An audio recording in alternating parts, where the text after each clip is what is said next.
না মানে আমি এত ধান্দাবাজ হয়ে গেছি কদিন ধরে, কারোর কিছু বাড়িতে টুকটাক প্রয়োজন হলে আমি আমার নিজের জিনিসপত্রগুলো গুছিয়ে একসাথে অ্যাড টু কার্ট করে দিই। অ্যান্ড অর্ডার দেওয়ার পর সেটার আনবক্সিং করার, সেটার কিভাবে কি এসছে দেখার সব থেকে বেশি এক্সাইটমেন্ট আমারই থাকে। এই যে টুকটাক জিনিসপত্র আমি আমার মতো কয়েকটা অর্ডার দিয়ে দিয়েছিলাম। সমস্ত হেলদি ওটস খাওয়ার তো আমার অভ্যাস নয়, তো এই ব্রাউন ব্রেড, তারপর অন্যান্য নর্মাল যে টুকটাক জিনিসগুলো সেগুলো আমার জন্য, সেগুলো অর্ডার দেওয়া হয়েছিল। অ্যান্ড এই যে এই সোয়া স্টিক্সটা আমার কত ফেভারিট হয়েছে। অ্যান্ড এই বিস্কফের যে নতুন বিস্কুটটা, এটা আমি একবারও ট্রাই করিনি। অ্যান্ড এই ছোটো প্যাকটা আমি পাচ্ছিলামও না।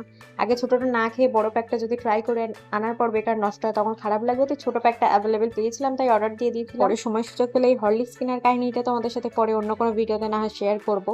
অ্যান্ড এই যে এটা কি বলতো, চিনতে পারছো? যেদিনকে বেশি খাওয়া দাওয়া হয়ে যায় সেদিনকে ডাইজেশনের জন্য আমি এই পাউডারটা বানিয়ে রাখি। অ্যান্ড আমি নিজেও খাই, বাড়ির সকলকেই খাওয়াই, তো শরীর মোটামুটি ঠিকঠাকই থাকে। সেটারই বানানোর প্রিপারেশন চলছিল। আর এইদিকে স্নান ধান করে এসে দেখি দাদু নাতি যে বাইরে দাঁড়িয়ে দাঁড়িয়ে একটা র্যালি যাচ্ছিল, সেটাই দেখছিলাম। এখানে বানিয়েছিলাম আমি চকলেট আইসক্রিম, ওনাদের দুজনকে দুবাটি দিয়ে আমি আমারটা তুলে রাখি।